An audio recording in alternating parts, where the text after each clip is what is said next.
میدونستین ژاپنی‌ها تقویم روزهای خوشیوم و بدیوم دارن؟ این تقویم ریشه در تفکر نجومی و هماهنگی انسان با سیارات داره.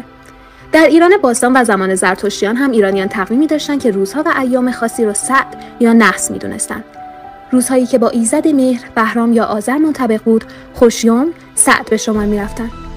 اما روزهایی که با مرگ یا پلیدی مثل اهریمن یا دیوهای خاص همزمان بود، نحس تلقی میشد. ژاپنی‌ها به تقویم سعد و نحس خودشون میگن روکویا. در این تقویم پایین هر روز سعد یا نحس نوشته میشه. معنی نوشته ها: تایان، روز بسیار خوشیوم، بهترین روز برای ازدواج، شروع کار، امضای قرارداد. توموبیکی، روزی که انرژی منفی دیگران یا ما روی بقیه تاثیر گذاره، خوب برای همه چیز به جز مراسم خاکسپاری. سنشو یا ساکیگاچی، روز پیروزی با شتاب، صبح خوشیوم، عصر نحس.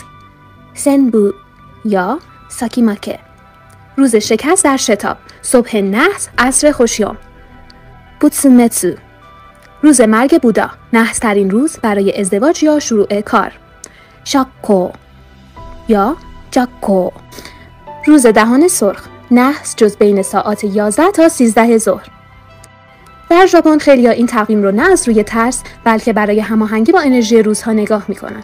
مثلا برای کارهای مهم مثل ازدواج، امضای قرارداد یا شروع شغل، اسباب کشی یا خرید خانه و برگزاری مراسم مذهبی.